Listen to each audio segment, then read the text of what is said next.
সংক্রমণ কমাবে বঙ্গসেফ নাকের স্প্রে, প্রত্যাশা উদ্ভাবকদের। মোবাইল অ্যাপের মাধ্যমে টিকার সুষ্ঠু বণ্টন করতে চায় সরকার। পুঁজিবাজার স্থিতিশীল রাখতে আসছে ৩৬,০০০ কোটি টাকার ফান্ড। রিমান্ডে পিকে হালদারের সহযোগী অবন্তিকা বড়াল, খোঁজা হচ্ছে আরও ৬৯ জনকে। অভিশংসন হলে সহিংসতা বাড়বে, এবার নিজের দেশকেই হুমকি ট্রাম্পের।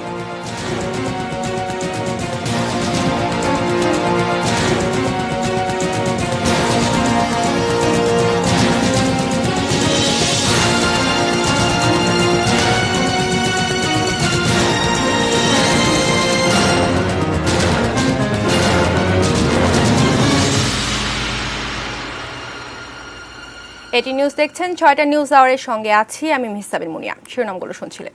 VSL angle channel HB VSL Bikrampur steel limited.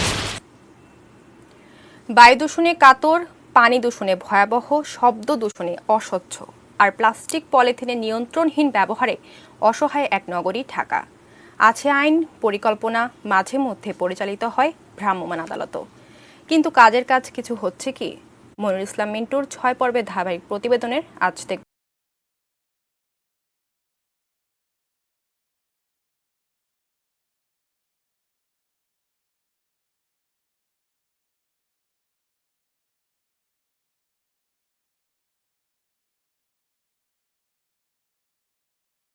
এবারে বিস্তারিত। শুরুতেই করোনা প্রসঙ্গ। বঙ্গসেফ নামে নাক ও মুখে ব্যবহারের স্প্রেটি করোনার সংক্রমণ কমাবে বলে আশা করছেন এর উদ্ভাবকরা। স্প্রে লেয়ার করোনা ভাইরাস প্রতিরোধে কাজ করবে ৩ থেকে ৪ ঘন্টা। যৌথ উদ্ভাবক Bangladesh reference institute for chemical measurements BRICM এবং ঢাকা মেডিকেল কলেজ ও হাসপাতাল কর্তৃপক্ষ দুপুরে সাংবাদিকদের এ তথ্য জানান। যাবতীয় প্রক্রিয়া শেষে খুব দ্রুত এবং স্বল্প মূল্যে এটি বাজারে আনার আশা তাদের। হ্যান্ড স্যানিটাইজার বা সাবান পানি দিয়ে হাত ধুলে হাত করোনা ভাইরাস মুক্ত হয়, কিন্তু এই ভাইরাস ধ্বংস করতে নাক বা মুখের ভেতরে ব্যবহারের কার্যকর কোনো ওষুধ ছিল না। তাই বঙ্গসেফ ওরো নাজাল স্প্রের উদ্ভাবকদের দাবি, বিশ্বে এটাই প্রথম এ ধরনের স্প্রে যা পরীক্ষামূলক প্রয়োগে ২০০ করোনা রোগীর প্রত্যেককেই সুফল পেতে দেখেছেন। পলিকুলটা অ্যান্টিসেপটিক হিসেবে, ভাইরোসাইডাল হিসেবে কাজ করছে, এটা জানা। সেটাকে কোন ডোজেস ফর্মে আমার নাকে এবং মুখে মানুষের সহনীয় পর্যায়ে নিয়ে সহনীয় পর্যায়ে থাকবে, অ্যাট দ্য সেম টাইম সেটা ভাইরাসটাকে কিল করবে, এইটাই ছিল আমাদের রিসার্চের বিষয়, যেটা ঢাকা মেডিকেল কলেজে সাকসেসফুলি ২০০ পেশেন্টের উপর করে আমরা ডোজেস ফর্মটা নির্ধারণ, আমরা বিভিন্ন ডোজে সেটা দিয়েছি।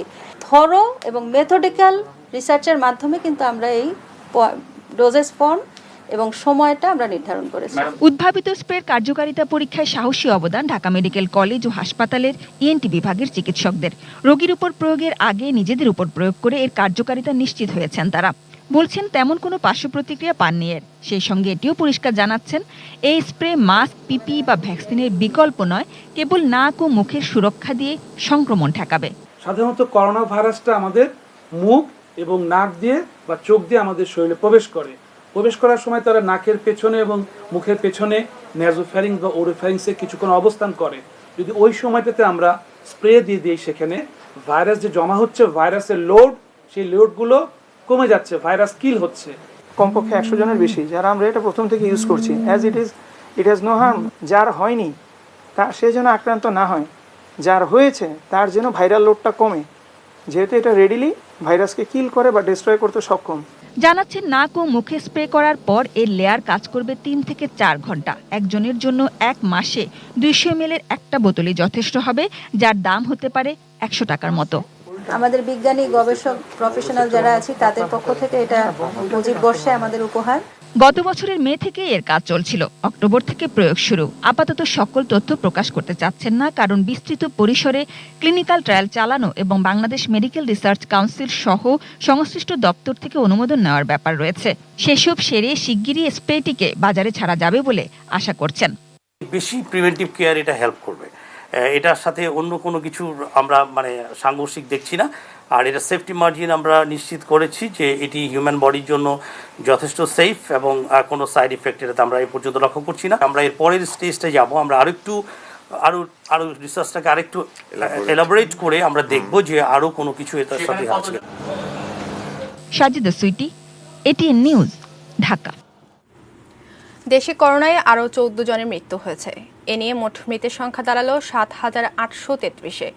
বুধবার স্বাস্থ্য অধিদপ্তরের সংবাদ বিজ্ঞপ্তিতে জানানো হয় 24 ঘন্টায় দেশের 199টি ল্যাবে অ্যান্টিজেন টেস্ট সহ 15,727 জনের নমুনা পরীক্ষা করা হয়েছে।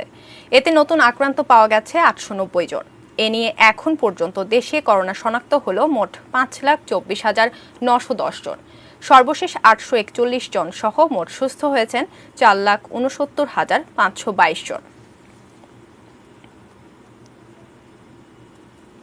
সুষ্ঠু বন্টন নিশ্চিত করতে এবং যে কোনো ধরনের বিব্রতকর পরিস্থিতি এড়াতে করোনা টিকার পুরো কর্মসূচি মোবাইল অ্যাপের মাধ্যমে করতে চায় সরকার, যেখানে করোনার টিকা পেতে জাতীয় পরিচয়পত্রের মাধ্যমে রেজিস্ট্রেশন করতে হবে আগ্রহীকে।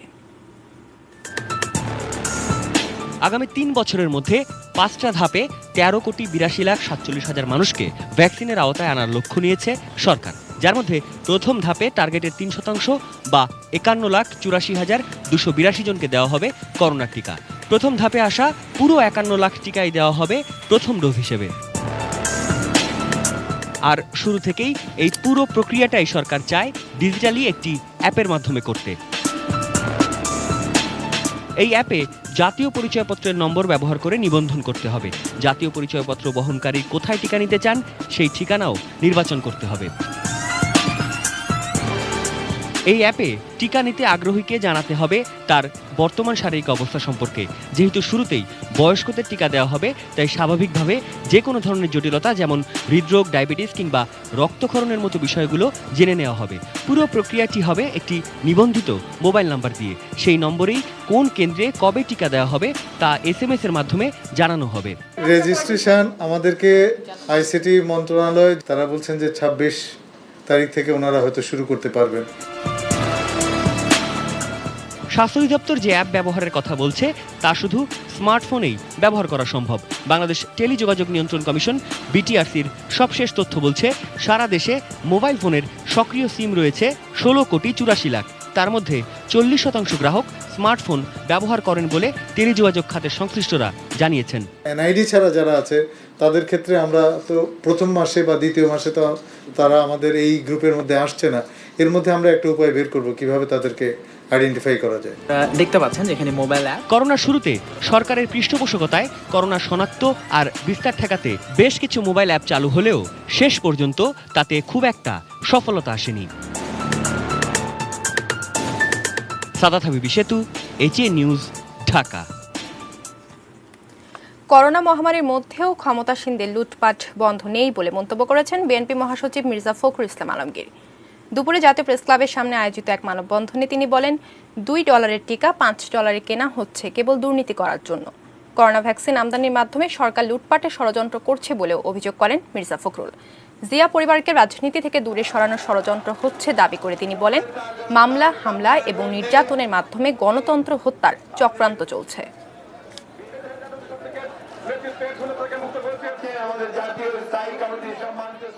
এই মহামারীতে আপনারা লুটপাট বন্ধ করেননি, আরো কি করে লুটপাট করবেন? এখন ভ্যাকসিন আমদানির মধ্য দিয়ে সেই লুটপাটের ষড়যন্ত্র করছে। আজকে যেখানে আপনার ভারতে বিক্রি করছে 2 টাকা 40 করে, সেখানে আপনারা বিক্রি করছেন 5 টাকা করে বাংলাদেশের মানুষের কাছে। অর্থাৎ এই 20 টাকা সম্পূর্ণ আপনারা নিয়ে যাবেন। বন্ধুগণ, আজকে এই সরকার এই গণবিরোধী সরকার। অন্যান্য সংবাদ, পুঁজিবাজারকে স্থিতিশীল রাখতে প্রায় 36,000 কোটি টাকার মার্কেট স্ট্যাবিলাইজেশন ফান্ড প্রস্তুত রয়েছে বলে জানিয়েছে নিয়ন্ত্রক সংস্থা BSEC। বাজারে এখন আর কারসাজির সুযোগ না থাকলেও পুঁজি বিনিয়োগের ক্ষেত্রে বুঝে শুনে সিদ্ধান্ত নেওয়ার পরামর্শ BSEC চেয়ারম্যানের। মফদুল দপুর রিপোর্ট।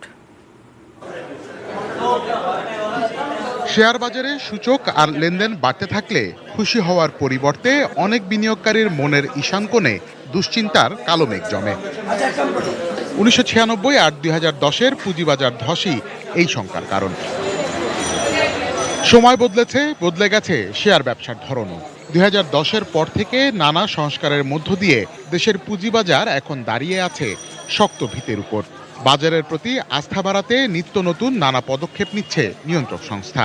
আমাদের দেশে এখন যেসব ব্যবসা বাণিজ্য বা যেসব বিজনেস বা ইনফ্রাস্ট্রাকচার ডেভেলপমেন্ট প্রজেক্ট আসছে, সেখানে আপনার প্রয়োজন হচ্ছে 500, 1000, 2000 কোটি টাকার। ইনফ্রাস্ট্রাকচার প্রজেক্টগুলো বড় সাইজের, সেখানে আপনি ইকুইটি দিয়ে তো এত টাকা রেইজই করতে পারবেন না। সুতরাং বন্ড এবং ওই ধরনের কিছু প্রোডাক্ট আমাদের আছে যেগুলো দিয়ে আমরা চেষ্টা করব ফান্ডিং করার জন্য, এবং সেই জন্য অলরেডি 10,000 কোটি টাকার কাছাকাছি আমাদের অলরেডি ডিসবার্স। আমরা সুযোগ পেলে এটাকে আরও অনেক বড় করব, কারণ বন্ডের মাধ্যমে যেসব প্রজেক্টগুলো আসবে সেখানে ব্যাপক কর্মসংস্থানের সৃষ্টি হবে। বড় বিনিয়োগকারীরা যেন পুঁজিবাজারকে নিয়ে খেলতে না পারে, সেজন্য মার্কেট স্ট্যাবিলাইজেশন ফান্ডের উপর গুরুত্ব দিয়েছে নিয়ন্ত্রক সংস্থা বিএসসি। আমাদের এই মার্কেট স্ট্যাবিলাইজেশন ফান্ডটা বেশ বড়, ওই ফান্ডটা আইসিবির কাছে থাকবে। আইসিবির ম্যান্ডেট হচ্ছে মার্কেটকে স্ট্যাবিলাইজ করে রাখা। ফান্ডের যে সোর্স আমাদের আনডিস্ট্রিবিউটেড, আনডিসবার্সড এসব ডিভিডেন্ড অ্যান্ড বোনাস শেয়ারের মতো অনেক প্রোডাক্ট 20,000 থেকে 21,000 কোটি টাকার মতো। তাছাড়াও কিন্তু আমরা সরকারের কাছে 15,000 কোটি টাকা একটু লোয়ার ইন্টারেস্ট রেটে আইসিবির জন্য চেয়েছি। এটা আমাদের মার্জিন ঋণের সুদের হারটা কমানোর জন্য এবং আইসিবিকে আরও শক্তিশালী করার জন্য। পুঁজি বিনিয়োগের ক্ষেত্রে একটু বুঝে শুনে সিদ্ধান্ত না নিলে ঝুঁকি থাকবেই, তাই ভেবেচিন্তে বিনিয়োগের পরামর্শ বিএসসি চেয়ারম্যানের। তখন আপনি মিউচুয়াল ফান্ডে লং টার্ম বিনিয়োগ করেন, সেখানে আপনার কিছু করার নাই। যারা ফাইন্যান্সিয়াল অ্যানালিস্ট তারাই আপনার ফান্ড ম্যানেজমেন্ট করবে, তারা বছর শেষে আপনাকে 10, 20, 15 এরকম একটা পার্সেন্টেজের ডিভিডেন্ড দিবে। আর বন্ডে বিনিয়োগ করলে তো আপনার ফিক্সড কুপন রেটে পেমেন্ট পাবেন, সুতরাং এখানেও আপনার কোনো ভয়ের কিছু নেই। সেকেন্ডারি মার্কেট হচ্ছে এক্সিট প্ল্যান। আমরা সবাই এক্সিট প্ল্যানকে মনে করি মেইন প্ল্যাটফর্ম, এটা ভুল। Primary market, long term investment, bond এবং যদি আপনি মিউচুয়াল ফান্ডে যান আপনার কোনো ভয় নেই। কেউ কেউ আশঙ্কা করছেন যে মফিদুল তপু, এটিএন নিউজ, ঢাকা। পিকে হালদারের সহযোগী এবং তার আরও 69 বান্ধবীর খোঁজে গোয়েন্দা তৎপরতা চালাচ্ছে দুর্নীতি দমন কমিশন দুদক। এরই মধ্যে অবন্তিকা বড়াল নামে একজনকে গ্রেফতার করা হয়েছে। প্রাথমিক অনুসন্ধানে যার কাছে বিপুল সম্পদের তথ্য পাওয়া গেছে। আরও তথ্যের জন্য 3 দিনের রিমান্ডে নেওয়া হয়েছে তাকে। তাহিদ সৌরভ জানাচ্ছেন বিস্তারিত। প্রশান্ত কুমার ওরফে পিকে হালদারের কতজন সহযোগী বান্ধবী এরই মধ্যে দুদকের আইনজীবীর বরাতে তা প্রকাশ করেছে গণমাধ্যম। এবার তাদেরকেই একে একে খোঁজ করছেন পিকে হালদারের মামলার অনুসন্ধান ও তদন্ত কর্মকর্তারা। সেটা ওনারা বলতে পারবে ভালো। বুধবার পিকে হালদারের মামলার তদন্ত কর্মকর্তা সালাউদ্দিন গ্রেফতার করেন অবান্তিকা বড়াল নামের এক নারীকে। রাজধানীর ধানমন্ডি থেকে তাকে গ্রেফতার করা হয়। বলা হচ্ছে অবান্তিকা পিকে হালদারের সেই বান্ধবীদেরই একজন। গ্রেফতারের পর অবান্তিকাকে প্রাথমিক জিজ্ঞাসাবাদ করেন উপপরিচালক সালাউদ্দিন। ধানমন্ডি রোডে একটি ফ্ল্যাট পাওয়া গেছে তার, ব্যাংক হিসেবে রয়েছে কোটি কোটি টাকা। ধারণা করা হচ্ছে এসবই পিকে হালদারের সম্পদ, যা পাহারা দিচ্ছেন অবান্তিকা বড়াল। পিকে হালদারের বিরুদ্ধে অবৈধ সম্পদ এবং মানি লন্ডারিং এর যে মামলা করা হয়েছিল, সেই মামলার তদন্তে তার সম্পৃক্ততা পাওয়া যায়, তাকে আজকে গ্রেফতার করেছে ধানমন্ডি থেকে। দুদকের আইনজীবী জানান অবান্তিকার কাছে আরো অনেক তথ্য আছে বলেই মনে করেন তারা। 4,35 লক্ষ টাকায় ধানমন্ডি এলাকায় 3,000 স্কোয়ার ফিটের একটি ফ্ল্যাট ক্রয় করা হয়। এছাড়াও শত শত কোটি টাকা এই অবান্তিকা বড়ালের মাধ্যমে বিভিন্ন জায়গায় হস্তান্তর, রূপান্তর এবং সদ্ব্যবহার করা হচ্ছে, অর্থাৎ মানি লন্ডারিং এর অপরাধের সাথে সম্পৃক্ততা থাকাই তাকে গ্রেফতার করে। 1000 কোটি টাকা আত্মসাৎ করে বিদেশে পলাতক রিলায়েন্স ফাইন্যান্স ও এনআরবি গ্লোবাল ব্যাংকের সাবেক ব্যবস্থাপনা পরিচালক পিকে হালদার।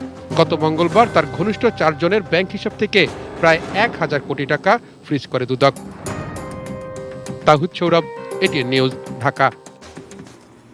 মিরপুরের রূপনগর খালের আশপাশের অবৈধ স্থাপনা সরিয়ে নিতে এলাকাবাসীর প্রতি আহ্বান জানিয়েছেন ঢাকা উত্তর সিটি কর্পোরেশনের মেয়র আতিকুল ইসলাম। অন্যদিকে সময় নেয়ার পরেও সবুজবাগ এলাকায় জিরানি খালের অবৈধ স্থাপনা সরিয়ে না নেয় কয়েকজনকে জরিমানা করেছে ঢাকা দক্ষিণ সিটির ভ্রাম্যমাণ আদালত। গত 31 ডিসেম্বর ঢাকার খালগুলো রক্ষণাবেক্ষণের দায়িত্ব সিটি কর্পোরেশনের কাছে বুঝিয়ে দেয় ঢাকা ওয়াসা। পরপরই কাজ শুরু করে রাজধানীর 2 সিটি কর্পোরেশন। এরই অংশ হিসেবে বুধবার মিরপুরের রূপনগর আবাসিক এলাকার 23 নম্বর রোডের এই খালটি পরিদর্শনে আসেন উত্তরের মেয়র। 80 ফিট দৈর্ঘ্যের এই খালটি লম্বা 3.5 কিলোমিটার হলেও এর আশপাশ জুড়ে গড়ে উঠেছে নানা অবৈধ স্থাপনা। পরিদর্শন শেষে মেয়র জানান, অবৈধ স্থাপনা সরিয়ে শিগগিরই সেখানে ওয়াকওয়ে এবং সাইকেল লেন তৈরি করা হবে। পর্যায়ক্রমে ঢাকা উত্তরের সব খাল থেকেই অবৈধ স্থাপনা উচ্ছেদ করে ঢাকাকে আগের অবস্থায় ফিরিয়ে আনা হবে। অবৈধ যেই করুক না কেন কেউ কিন্তু এখন আর রেহাই পাবে না। জনগণের সহায়তা নিয়ে আমরা আমাদের অবৈধ দখল আমরা উচ্ছেদ করব। আবার সেই যে আমাদের চিরচারিত নৌকা সেই খালে চলবে এবং নদীমাতৃক যে এই নদী এবং দেশ সেটা আমরা প্রমাণ করতে চাই। অন্যদিকে রাজধানীর বাসাবোর সবুজবাগ এলাকায় জিরানী খালের অবৈধ স্থাপনা উচ্ছেদ কার্যক্রম শুরু করে ঢাকা দক্ষিণ সিটি কর্পোরেশন। দুজন নির্বাহী ম্যাজিস্ট্রেটের নেতৃত্বে এই কার্যক্রমে ভেঙে ফেলা হয় বেশ কিছু অবৈধ স্থাপনা ও বেইলি ব্রিজ। সময় নেয়ার পরেও অবৈধ অংশ সরিয়ে না নেয়ায় কয়েকজনকে জরিমানাও করে ভ্রাম্যমাণ আদালত। ইতিমধ্যে আমরা একজনকে অবৈধভাবে ব্রিজ নির্মাণ করার জন্য 10,000 টাকা জরিমানা করেছি। আর সড়ক পরিবহন আইনে আরেকটা মামলা হয়েছে, ওইখানে 5,000 টাকা জরিমানা করা হয়েছে একজনকে। এরই মধ্যে শুরু হয়েছে খিলগাঁওয়ের ত্রিমোহনীতে নড়াই নদী এবং জিরানী খালের সংস্কার কাজ। Mahfuza Moslehi, ATN news, Dhaka. Mastermind স্কুলের শিক্ষার্থী আনুশকা ধর্ষণ ও হত্যা মামলা দ্রুত বিচার ট্রাইব্যুনালের বিচারের দাবি জানিয়েছেন তার মা। সুষ্ঠু তদন্ত ও দ্রুত বিচার নিশ্চিত করতে প্রধানমন্ত্রীর হস্তক্ষেপ চেয়েছে আনুশকার পরিবার। কলাবাগানে মাস্টারমাইন্ডের শিক্ষার্থী ধর্ষণ এবং হত্যা মামলার একমাত্র আসামি দিহান স্বীকারোক্তিমূলক জবানবন্দি দেওয়ার পর এখন কারাগারে। দিহানের 3 বন্ধুকে আটক করা হলেও প্রাথমিকভাবে ঘটনার সঙ্গে জড়িত থাকার প্রমাণ পায়নি বলে ছেড়ে দিয়েছে পুলিশ। যদিও নিহত ওই ছাত্রীর পরিবারের দাবি 4 জনই ঘটনার সঙ্গে জড়িত। আমার মেয়েকে দিহান ও তার সঙ্গীরা অপহরণ করে নিয়ে যায় তার বাসায়। আমাদের কথা মতো মামলাটাকে ওইভাবে প্রাধান্য দেওয়া হয়নি। আমরা 4 জনের নামে মামলাটি করতে চেয়েছিলাম, অপহরণের মামলা। বুধবার জাতীয় প্রেস ক্লাবে বাংলাদেশ মহিলা পরিষদ আয়োজিত সংবাদ সম্মেলনে শাহনুরী আমিন দাবি করেন তার মেয়ের সঙ্গে দিহানের প্রেমের সম্পর্ক ছিল না। মামলাটি ভিন্ন খাতে নিয়ে যেতে মেয়ের চরিত্র নিয়ে প্রশ্ন তোলা হচ্ছে। সুষ্ঠু বিচার এবং নিজের পরিবারের নিরাপত্তা দাবি করেন তিনি। আমি চাই আমার মেয়ের মামলার বিচার কার্য যেন দ্রুত বিচার আইনের আওতায় আনা হয়। মাননীয় প্রধানমন্ত্রীর কাছে আমার আবেদন, তিনি যেন এই আমার মেয়ের, আমার নিষ্পাপ মেয়ের উপর যেভাবে অমানবিক নির্যাতন করা হয়েছে, সংঘবদ্ধভাবে ধর্ষণ করে তাকে বিকৃতভাবে ধর্ষণ করে তাকে যেভাবে হত্যা করা হয়েছে সেইটার দ্রুত বিচার চাই। সঠিকভাবে সুন্দরভাবে যেটা সত্য ঠিক সেটাই তুলে ধরে এবং সঠিকভাবে বিচার বিশ্লেষণ করে এটা সঠিকভাবে বিচার হোক, এটাই আমি চাই। মহিলা পরিষদের ভারপ্রাপ্ত সভাপতি ডক্টর ফৌজিয়া মুসলিম বলেন, নিহতের মা তার মেয়ের শরীরে আঘাতের চিহ্ন দেখেছিলেন, যদিও ময়না তদন্ত রিপোর্টে তা আসেনি। সবকিছু বিবেচনায় বিচার কাজে প্রভাব বিস্তারের আশঙ্কা করছেন তারা। আনুশকার মা এই ছবিটা মৃত মেয়ের পিঠের থেকে তুলেছিলেন এবং আর 2টা ছবি আছে এখানে। 2টা ছবিতে অনেক জখমের চিহ্ন আছে, কালো কালো কালো কালো, মানে একসাথে, যেরকম আমরা যেটা বলি যে কালশিটে পড়া। এ ঘটনার সুষ্ঠু বিচারের দাবিতে বৃহস্পতিবার সকাল 11টায় মাস্টারমাইন্ড স্কুলের সামনে মানববন্ধন করবে মহিলা পরিষদ। বিচারের জন্য বিশেষ ট্রাইব্যুনাল করা হোক। Arif Jamal, ATN news, Dhaka. দেশের বাইরের খবর। যুক্তরাষ্ট্রের সংকট। মার্কিন প্রেসিডেন্ট ট্রাম্পকে অভিশংসনের প্রক্রিয়ায় এগিয়ে নিতে ডেমোক্র্যাটদের আনা প্রস্তাব কংগ্রেসের প্রতিনিধি পরিষদে পাশ হয়েছে। বুধবার ট্রাম্পকে অভিশংসনের ওপর ভোটাভুটির কথা রয়েছে। এদিকে ট্রাম্প সতর্ক করেছেন তাকে অভিশংসনের পর যুক্তরাষ্ট্রের সহিংসতা বাড়তে পারে। গত 6 জানুয়ারি হাজার হাজার এই সমর্থকদের তাণ্ডবে শুধু ক্যাপিটাল হিলই রক্তাক্ত হয়নি, রক্তাক্ত হয়েছে মার্কিন গণতন্ত্রের ভিত। তারপর থেকে নিজ দল ও বিরোধীদের ক্ষোভের আগুনে পুড়ছেন প্রেসিডেন্ট ট্রাম্পও। বিদ্রোহী উস্কানির অভিযোগে দ্বিতীয়বার অভিশংসনের মুখোমুখি দাঁড়িয়ে তিনি। ওই ঘটনার পর সংবিধানের 25তম সংশোধনী অনুযায়ী ট্রাম্পকে অপসারণের উদ্যোগ নিতে ভাইস প্রেসিডেন্ট মাইক পেন্স ও মন্ত্রিসভার প্রতি আহ্বান জানিয়েছিলেন ডেমোক্র্যাট নেতা ন্যান্সি পেলোসি। কিন্তু সোমবার ওভাল অফিসে ট্রাম্পের সাথে সাক্ষাৎ করার পর মঙ্গলবার সন্ধ্যায় পেন্স স্পষ্ট করে জানিয়ে দেন ট্রাম্পকে অপসারণে তিনি কোনো পদক্ষেপ নেবেন না। এরপর মঙ্গলবার রাতেই অভিশংসনের প্রক্রিয়া এগিয়ে নিতে প্রস্তাব আনেন ডেমোক্র্যাটরা। সংখ্যাগরিষ্ঠ ভোটে সেটি পাশ হয়েছে। এর মাধ্যমে অভিশংসনের ভোটাভুটি দ্রুত সম্পন্ন করতে এক ধাপ এগিয়ে গেলেন আইন প্রণেতারা। ট্রাম্পকে দ্বিতীয়বার অভিশংসনে বুধবার ভোটাভুটি করবে প্রতিনিধি পরিষদ। এদিকে ট্রাম্পকে প্রেসিডেন্ট পদ থেকে সরাতে ডেমোক্র্যাটদের সাথে হাত মেলাচ্ছেন বেশ কয়েকজন রিপাবলিকান আইন প্রণেতা। সেই তালিকায় রয়েছেন সাবেক ভাইস প্রেসিডেন্ট ডিক চেনির কন্যা কন্যা লিজ চেনি, জন কাটকো, অ্যাডাম কিনজিঞ্জার, প্যাট টুমি, লিসা মর্কোভস্কি সহ বেশ কয়েকজন। ধারণা করা হচ্ছে প্রতিনিধি পরিষদে অভিশংসন প্রস্তাব পাশ হলেও সিনেটে 2/3 সংখ্যাগরিষ্ঠতা অর্জন করা কঠিন হবে। অভিশংসনের মুখোমুখি দাঁড়িয়েও নিজের অবস্থানে অনড় রয়েছেন প্রেসিডেন্ট ট্রাম্প। বলেছেন তাণ্ডবের আগে দেয়া ভাষণ যথোপযুক্ত ছিল। ট্রাম্প বলেন তাকে অভিশংসনের প্রচেষ্টা দেশকে বিপদের দিকে ঠেলে দিচ্ছে। অভিশংসনের পর সহিংসতা বাড়তে পারে বলেও সতর্ক করে দিয়েছেন বিদায়ী president Trump. The 25th Amendment is of zero risk to me and is causing tremendous anger and division and pain, far greater than most people will ever understand, which is very dangerous for the USA, especially at this very tender time. Shaon Mahfuz, desk report, ATN news. 6টা news আওয়ারের সময় হলো বাজেস্টি বিরতি নিয়ে। আর বিরতির পর যা থাকছে: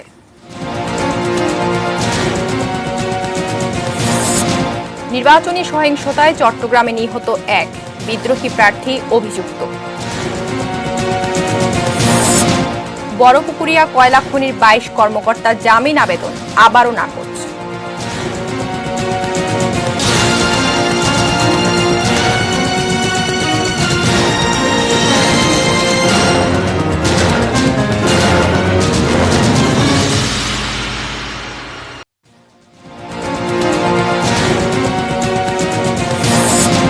করোনা সংক্রমণ কমাবে বঙ্গসেফ নাকের স্প্রে, প্রত্যাশা উদ্ভাবকদের।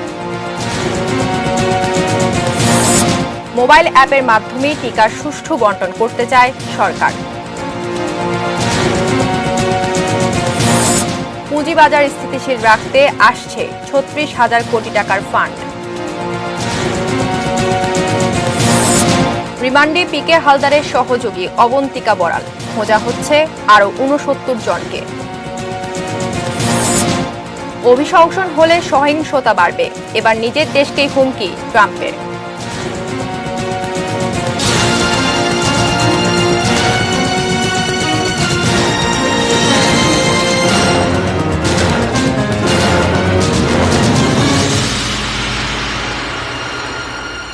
আরও একবার আমন্ত্রণ জানাচ্ছি 6টা নিউজ আওয়ারে। ধন্যবাদ সঙ্গে থাকার জন্য। জানাবো অন্যান্য সংবাদ। প্রচার শুরুর সপ্তাহ না পেরোতেই নির্বাচনী সহিংসতায় প্রাণহানির ঘটনা ঘটল চট্টগ্রামে।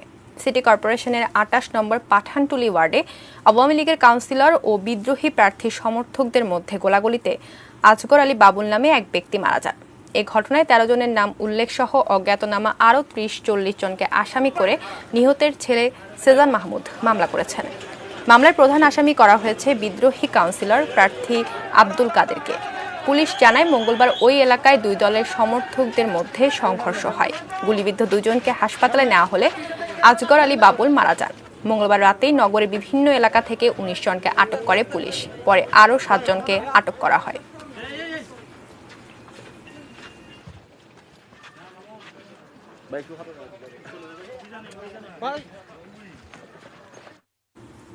নির্বাচনকে প্রশ্নবিদ্ধ করা পরাজিতদের সংস্কৃতি বলে মন্তব্য করেছেন প্রধান নির্বাচন কমিশনার KM নুরুল হুদা। দুপুরে সাভার পৌরসভা নির্বাচন উপলক্ষে অনুষ্ঠিত এক সভায় তিনি এ কথা বলেন। তাদেরকে আস্থা আনার চেষ্টা করি, আমরা অনুরোধ করবো আপনাদের মাধ্যমে আমাদের উপর আস্থা রাখুন, আমরা নিরপেক্ষ নির্বাচন করি এবং আমরা পরীক্ষা করে দেখুন যে নির্বাচন হয়। ইভিএম এমন একটা জিনিস যেখানে বহিরাগত আসুক বা না আসুক, মস্তান আসুক বা না আসুক, তাতে কিছু আসে যায় না। এই অবস্থা যখন হবে তখন আর বহিরাগতদের সেই সুযোগ হবে না। সেই একটা অবস্থানে নিয়ে যাওয়ার আমাদের স্বপ্ন নির্বাচন কমিশন আমরা দেখি। দিনাজপুরে বড়পুকুরিয়া খনির 244 কোটি টাকার কয়লা আত্মসাৎ মামলায় সাবেক 6 ব্যবস্থাপনা পরিচালক সহ 22 জনকে আবারও কারাগারে পাঠিয়েছেন আদালত। সকালে দিনাজপুর স্পেশাল জজ আদালতের বিচারক মাহমুদুল করিম তাদের জামিন নামঞ্জুর করে জেল হাজতে পাঠান। আসামিরা হলেন সাবেক মহাব্যবস্থাপক আবু তাহের মোহাম্মদ নুরুজ্জামান চৌধুরী, সাবেক উপমহাব্যবস্থাপক AKM খালেদুল ইসলাম, সাবেক ব্যবস্থাপনা পরিচালক প্রকৌশলী হাবিবুদ্দিন আহমেদ, সাবেক মহাব্যবস্থাপক আবুল কাশিম প্রধানিয়া, সাবেক ব্যবস্থাপক মাসুদুর রহমান হাওলাদার, অশোক কুমার হালদার, আরিফুর রহমান ও আব্দুল আজিজ সহ মোট 22 কর্মকর্তা। বড়পুকুরিয়া কোল মাইনিং কোম্পানির ব্যবস্থাপক আনিসুর রহমান 2018 সালে বাদী হয়ে 19 জনের নামে উল্লেখ করে মামলা করেন। মামলাটি পরে দুদকে স্থানান্তরিত হয়। 2019 সালে 1,43,728 মেট্রিক টন কয়লা আত্মসাৎ মামলার চার্জশিট আদালতে দাখিল করে দুদক।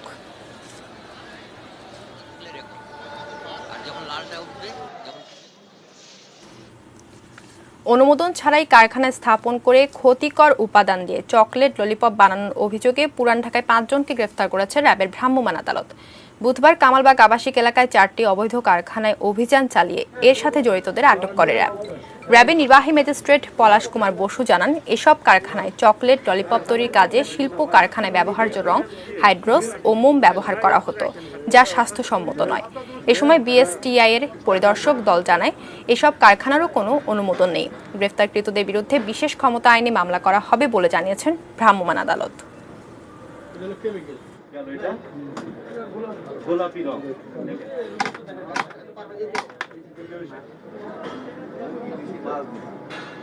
এই যে 4টা প্রতিষ্ঠান সহ একটা সিন্ডিকেট চক্র, দীর্ঘদিন ধরে তারা এই ধরনের এই বিপজ্জনক খাবারই আমি বলবো, তারা এগুলো উৎপাদন, বন্টন, বাজারজাত, বিক্রয় করছে। আমরা মূলত এখানে অভিযান পরিচালনাকালীন চকলেটের যে র ম্যাটেরিয়ালস, সেখানে আমরা চক পাউডার পেয়েছি, সেখানে আমরা মোম পেয়েছি, যেটা কখনো খাদ্যদ্রব্য হিসেবে ব্যবহার করা যায় না। প্যারাফিন পেয়েছি। প্যারাফিন হচ্ছে একটা কসমেটিক্স আইটেম, অর্থাৎ হেয়ার অয়েল তৈরিতে এটা ব্যবহার করা হয়। তাছাড়া এখানে কিন্তু বিভিন্ন প্রকার ইন্ডাস্ট্রিয়াল কালার এবং ফ্লেভার পাওয়া গিয়েছে। ঢাকা দূষণ নিয়ে ধারাবাহিক বিশেষ প্রতিবেদনের সর্বশেষ পর্ব। বাতাস, পানি কিংবা শব্দ, পরিবেশ দূষণের সব সূচকেই বাংলাদেশ এবং শহর হিসেবে ঢাকা এখন প্রথম সারিতে। যদিও বাংলাদেশকে টেকসই উন্নয়ন লক্ষ্যমাত্রা অর্জন করতে হলে দূষণ নিয়ন্ত্রণের কোনো বিকল্প নেই। তাহলে সামনের দিনগুলোতে দূষণ নিয়ন্ত্রণে কী ধরনের পদক্ষেপ থাকছে জানার চেষ্টা করব মনিরুল ইসলাম মিন্টুর 6 পর্বের ধারাবাহিকের শেষ পর্বে। বাসযোগ্যতার আদর্শ মান থেকে ক্রমেই যেন দূরে সরে যাচ্ছে প্রিয় শহর ঢাকা। বিভিন্ন গবেষণায় দূষণে শারীরিক, মানসিক কিংবা আর্থিক ক্ষতির যে পরিসংখ্যান, তা যথেষ্ট উদ্বেগজনক। আগামী কয়েক বছরে বিশ্বের দূষিত নগরীর তালিকায় থাকা ঢাকা এবং এর আশপাশে কয়েকটি বড় অবকাঠামো নির্মাণের পরিকল্পনা আছে। ফলে খোঁড়াখুঁড়ি আর দূষণের আশঙ্কা থাকছেই। যিনি পলিউট করবেন তিনি জরিমানা দেবেন, অর্থ ব্যয় করবেন, যাতে করে এই পলিউশনে যারা ভুক্তভোগী বা পলিউশন কমানোর জন্য যে পদক্ষেপ, সেই ক্ষতিপূরণগুলো তাদের কাছে আদায় করা যায়। এই আদায় করার কার্যক্রমের মধ্যে একটা প্রেরণা, প্রণোদনা থাকতো, তাহলে কিন্তু অবশ্যই আমরা একটা যোগ্যতর দিতে পারতাম। অবশ্য পরিবেশ অধিদপ্তর বলছে, এসডিজির রূপরেখায় যে 159টি সুনির্দিষ্ট লক্ষ্য রয়েছে, তা বাস্তবায়নে পরিবেশ দূষণ রোধে বেশ কিছু পরিকল্পনা নেওয়া হয়েছে। এ ব্যাপারে বিশ্বব্যাংকের সঙ্গে কাজও শুরু হয়েছে। শিল্পঘন এলাকায় আমাদের অফিস স্থাপনের জন্য প্রস্তাব দিয়েছি। তারপর আমাদের দপ্তরে আমাদের যেটা এনফোর্সমেন্ট, সেই টিমটাকে আরও শক্তিশালী করা এবং সেটার সক্ষমতা বাড়ানো, জনবল বাড়ানো, সেটা প্রস্তাব দিয়েছি। আমাদের এই যে সদর দপ্তরেও আরও নতুন নতুন কিছু বিভাগ সৃষ্টির জন্য আমরা উদ্যোগ নিয়েছি। পরিকল্পনার উল্লেখযোগ্য হলো, কাঠ বা কয়লা পোড়ানো কমিয়ে এনে ব্লক তৈরি হবে ইটভাটায়। শাস্তি বাড়িয়ে নির্মল বায়ু আইন পাশের উদ্যোগ। যেহেতু আমাদের এসডিজি টার্গেট আছে 2030, এসডিজির অনেকগুলো টার্গেট কিন্তু পরিবেশের সাথে, এবং সেগুলো খুব একটার সাথে আরেকটা সম্পর্কিত। তো আমরা এসডিজি টার্গেটটাও মাথায় রেখেছি। পরিবেশ অধিদপ্তর মনে করছে, এসব পরিকল্পনা বাস্তবায়ন শুরু হলে 2022 সালের পর থেকে দূষণ অনেকটা কমে আসবে। মাটি, পানি কিংবা বাতাস, যে কোনো দূষণ এবং এর ক্ষতিকর প্রভাব নিয়ে আলোচনা সমালোচনা কম হয়নি। তবে এখন সময় এসেছে এই দূষণের লাগাম টেনে ধরার। তবে পরিবেশবিদরা বলছেন যে গতানুগতিক ধারায় পরিবেশ অধিদপ্তর কর্মকাণ্ড পরিচালিত করে, তা দিয়ে এই দূষণ নিয়ন্ত্রণ সম্ভব নয়। এর জন্য প্রয়োজন সরকারের রাজনৈতিক সদিচ্ছা এবং এই দূষণের বিরুদ্ধে সামাজিক আন্দোলন গড়ে তোলার। Monirul Islam Mintu, ATN news, Dhaka. ATN নিউজের আমাদের এই 6 পর্বের ধারাবাহিক রিপোর্টে চেষ্টা করা হয়েছে রাজধানীর সব ধরনের দূষণের একটি তুলনামূলক চিত্র তুলে ধরার। এই নগরী যে দিন দিন বাসযোগ্যতা হারাচ্ছে, তা উপলব্ধি করে কর্তৃপক্ষ সত্যিকার অর্থেই কার্যকর ভূমিকা নেবেন। জানাবো সোশ্যাল ইসলামী ব্যাংক লিমিটেড বাণিজ্য সংবাদ।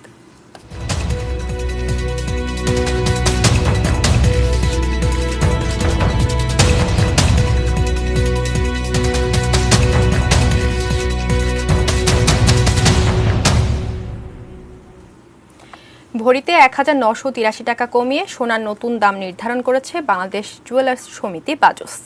নতুন দর অনুযায়ী ভালো মানের অর্থাৎ 22 ক্যারেট সোনার অলংকারের ভরি দাঁড়াবে 72,667 টাকা। 21 ক্যারেটের এক ভরি সোনার অলংকার কিনতে লাগবে 69,517 টাকা।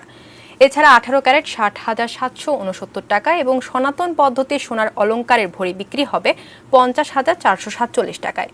গত বছরের জানুয়ারি থেকে ডিসেম্বর পর্যন্ত 12 মাসে 14 বার দেশের বাজারে সোনার দাম ওঠানামা করেছে। তার মধ্যে 8 বার বেড়েছে, কমেছে 6 বার।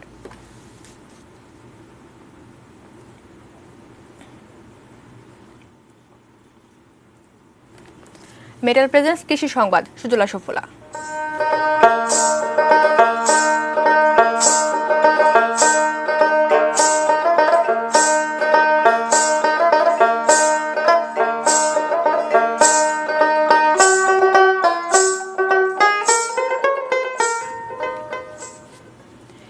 গম চাষ কমছে ঠাকুরগাঁওয়ে। উৎপাদন খরচ না ওঠায় আগ্রহ হারাচ্ছেন কৃষকরা। গমের জমি দখল করছে ভুট্টা, মরিচ, আলু। কৃষি বিভাগ বলছে লাভজনক ফসল চাষে আগ্রহ বাড়ছে কৃষকদের। ঠাকুরগাঁও থেকে ফিরোজ আমিন সরকারের তথ্য ছবিতে ডেস্ক রিপোর্ট। প্রতি বছরই গমের আবাদ কমছে ঠাকুরগাঁওয়ে, লক্ষ্যমাত্রা অর্জিত হচ্ছে না।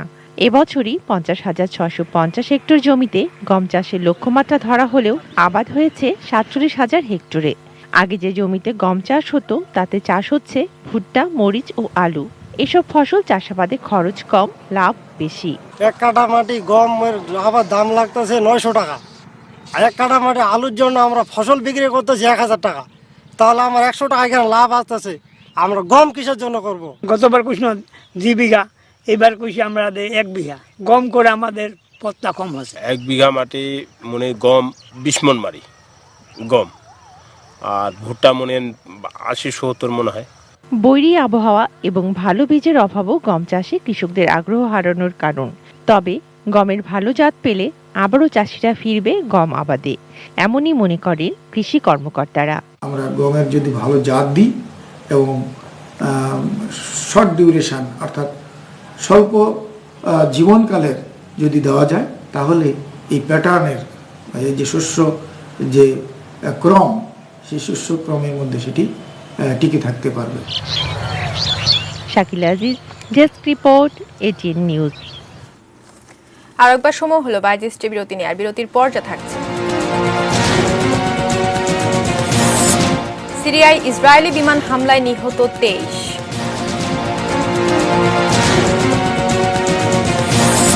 জয় দিয়ে বিপিএল শুরু করল বসুন্ধরা কিংস।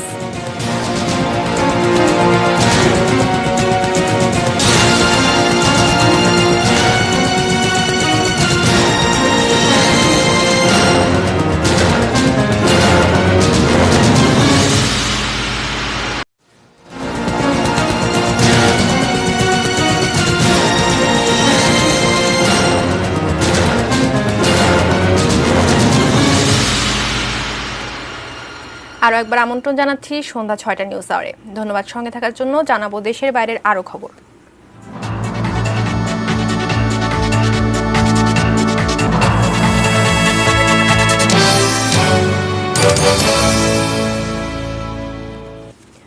সিরিয়ার পূর্বাঞ্চলে ইসরায়েলি বাহিনীর কয়েক দফা বিমান হামলায় মারা গেছে অন্তত 23 জন। নিহতদের মধ্যে অন্তত 7 জন সিরীয় সেনা ও বাকি 16 জন মিলিশিয়া বাহিনীর সদস্য। আহত হয়েছে আরও 28 জন। Syrian observatory for human rights জানিয়েছে মঙ্গলবার রাতে সিরিয়ার দেইর আজ-জোর শহর থেকে শুরু করে আল বুকামাল মরুভূমি পর্যন্ত সিরীয় সশস্ত্র বাহিনীর বিভিন্ন স্থাপনা লক্ষ্য করে 12 দফা হামলা চালায় ইসরায়েলি বিমান বাহিনী। বার্তা সংস্থা এপির এক প্রতিবেদনে বলা হয়েছে, দেইর আজ-জোর এলাকায় অস্ত্রের গুদাম তৈরি করা হচ্ছে। মার্কিন গোয়েন্দাদের এমন তথ্যের ভিত্তিতে হামলা করেছে ইসরায়েল। হামলায় আহত 28 জনের মধ্যে কয়েকজনের অবস্থা আশঙ্কাজনক। অবশ্য এ ঘটনায় সিরীয় সরকারের কাছ থেকে কোনো তথ্য পাওয়া যায়নি।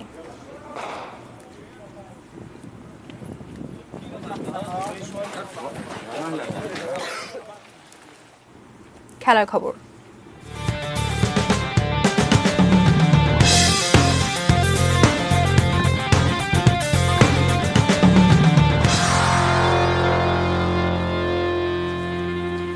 বাংলাদেশ প্রিমিয়ার লিগে শুভ সূচনা করেছে বর্তমান চ্যাম্পিয়ন বসুন্ধরা কিংস। উদ্বোধনী ম্যাচে উত্তর বারিধারাকে তারা হারিয়েছে 2-0 গোলে। Federation cup champion Bashundhara kings premier লিগও শুরু করলো জয় দিয়েই। ম্যাচের ৩৫ মিনিটে রাউল বেসেরার গোলে লিড নেয় অস্কার ব্রুজনের শিষ্যরা। প্রথমার্ধে এগিয়ে থেকে বিরতিতে যাওয়া বসুন্ধরা ম্যাচের ৫৫ মিনিটে মোহাম্মদ ইব্রাহিমের গোলে স্কোর লাইন ২-০ করে। এরপর একাধিক গোলে সুযোগ সৃষ্টি করলেও তা কাজে লাগাতে পারেনি বর্তমান চ্যাম্পিয়ন বসুন্ধরা কিংস। সামনে সুমন রেজা এবং সুজন বিশ্বাস কাউকে না দিয়ে নিজেই দূর থেকে শট নিলেন বক্সের বাইরে থেকে। খালিদ শাফি চলে গিয়েছিলেন তার ফ্লিক থেকে সেকেন্ড। উইন্ডিজ সিরিজ সামনে রেখে মিরপুরে চতুর্থ দিনের মতো অনুশীলন করেছে বাংলাদেশ। সকাল থেকে শুরু করে দুপুর পর্যন্ত চলে টাইগারদের অনুশীলন। ইনজুরির কারণে এদিনের অনুশীলনে ছিলেন না পেসার তাসকিন আহমেদ ও তরুণ ব্যাটসম্যান পারভেজ হোসেন ইমন। তাদের ছাড়াই বাকিরা যোগ দিয়েছিলেন প্র্যাকটিসে। ওয়ানডে সিরিজ শুরুর আগে আঙ্গুলের ইনজুরি থেকে তাসকিনের ফিট হওয়ার কথা থাকলেও পুরনো হাঁটুর ইনজুরির ব্যথা বেড়ে যাওয়ায় ইমনের এই সিরিজে খেলার আর কোনো সম্ভাবনাই নেই। এদিকে প্র্যাকটিসে দীর্ঘক্ষণ ব্যাটিং বোলিংয়ের পাশাপাশি ফিল্ডিংয়েও ঘাম ঝরান তামিম সাকিবরা। সব ঠিক থাকলে আগামী শনিবার ঘোষণা করা হবে ১৭ সদস্যের টাইগার স্কোয়াড। এর আগে বৃহস্পতিবার ও শনিবার নিজেদের মধ্যে ভাগ হয়ে বিকেএসপিতে দুটি গা গরমের ম্যাচ খেলবে ক্রিকেটাররা। দলে সুযোগ পেলে নিজেকে প্রমাণ করতে মুখিয়ে রয়েছেন অলরাউন্ডার মেহেদী হাসান মিরাজ।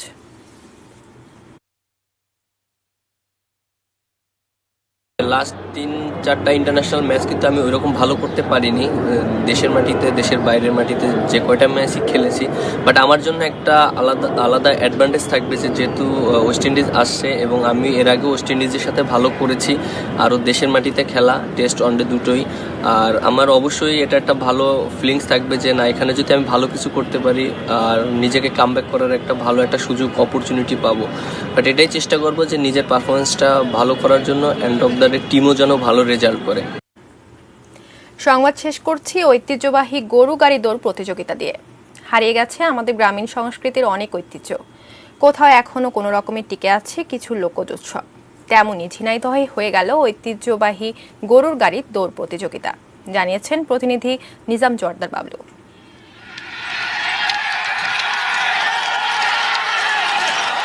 ছুটে আসছে গরুর গাড়ি, কে কার আগে যাবে সেই প্রতিযোগিতা।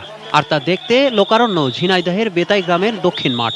একের পর এক গাড়ি ছুটে আসে আর জেগে ওঠে দর্শকদের উল্লাস। চারিদিকে উৎসব মুখরতা। মুজিববর্ষ ও বঙ্গবন্ধুর স্বদেশ প্রত্যাবর্তন দিবস উপলক্ষে দিনব্যাপী এই ঐতিহ্যবাহী আয়োজন। গরু কিংবা গরুর গাড়ি কেবল চাষাবাদ বা মালবাহী নয়, গ্রামীণ জীবনে আনন্দেরও উপলক্ষ। পুরাবেতা থেকে আসছি, এখানে অনেক মজা হয়েছে। আমি আমার আব্বুর সাথে এসেছি। আমাদের সাতক্ষীরা জেলায় এরকম হয়, কিন্তু তার সাথে খুব সুন্দর দেখা যাচ্ছে এখানে খেলাটা। আমার একটা শখ ছিল গরুর খেলা হয়, আমি দেখতে এসেছি। গ্রামের ভিতরে এরকম ধরনের একটা আকর্ষণ, এটা আমার খুব ভালো লাগছে। কেবল ঝিনাইদহ নয়, আশপাশের জেলা থেকেও আসেন প্রতিযোগীরা। 14টি গাড়িকে পেছনে ফেলে প্রথম স্থান অধিকার করে খালিশপুরের আবু সাইদের গরুর গাড়ি। তবে সমান খুশি জয়ী ও অংশগ্রহণকারী সবাই। আমরা আজকে আরো 2 মাথা তুলেছি, 2 মাথায় ফার্স্ট হয়েছি। আজকে কেন ফার্স্ট হয়েছে আমরা আনন্দিত। প্রত্যেক বছরই আসি এখানে, আনন্দ পাই, দর্শক আনন্দ পাই। দর্শকের মন জয় করতে দর্শক খুব যেখানে হয়, এটা আনন্দের বিষয়। আমরা এখানে আসি। গ্রাম বাংলার ঐতিহ্যবাহী এই আয়োজন ধারাবাহিকভাবে করতে চান আয়োজকরা। বিভিন্ন জায়গার মানুষ এখানে আসছে, আগামী দিনও যাতে এখানে আসে, অংশগ্রহণ করে। এবং আগে এই জায়গাটা সন্ত্রাসের অভয়ারণ্য ছিল, সেখান থেকেও মানুষ মুক্তি পেয়েছে। এখন মানুষ খুব ভালোভাবে আনন্দ উপভোগ করছে। বিলুপ্ত প্রায় এই প্রতিযোগিতা ঘিরে বসে যায় গ্রামীণ মেলা। Desk report, ATN news. শেষ করছি সন্ধ্যা ৬টার নিউজ আওয়ার। তবে তার আগে এক নজরে সংবাদ শিরোনামগুলো জানিয়ে দেব আরো একবার। করোনা সংক্রমণ কমাবে বঙ্গসেফ নাকের স্প্রে, প্রত্যাশা উদ্ভাবকদের। মোবাইল অ্যাপের মাধ্যমে টিকার সুষ্ঠু বন্টন করতে চায় সরকার। পুঁজিবাজার স্থিতিশীল রাখতে আসছে ৩৬,০০০ কোটি টাকার ফান্ড। রিমান্ডে পিকে হালদারের সহযোগী অবন্তিকা বড়াল, খোঁজা হচ্ছে আরো ৬৯ জনকে। অভিশংসন হলে সহিংসতা বাড়বে, এবার নিজের দেশকেই হুমকি ট্রাম্পের। নির্বাচনী সহিংসতায় চট্টগ্রামে নিহত এক বিদ্রোহী প্রার্থী অভিযুক্ত। বড়পুকুরিয়া কয়লা খনির ২২ কর্মকর্তা জামিন আবেদন আবারও নাকচ। সিরিয়ায় ইসরায়েলি বিমান হামলায় নিহত ২৩।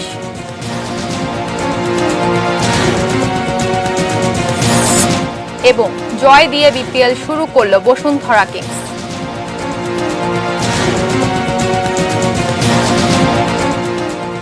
এই ছিল সন্ধ্যা ৬টার নিউজ আওয়ার। সঙ্গে থাকুন, দেখতে থাকুন এটিএন নিউজ। এটিএন নিউজের ব্রেকিং নিউজ মোবাইলে পেতে টাইপ করুন START স্টার্ট স্পেস এন এবং পাঠিয়ে দিন 5959 এই নম্বরে। ধন্যবাদ সবাইকে।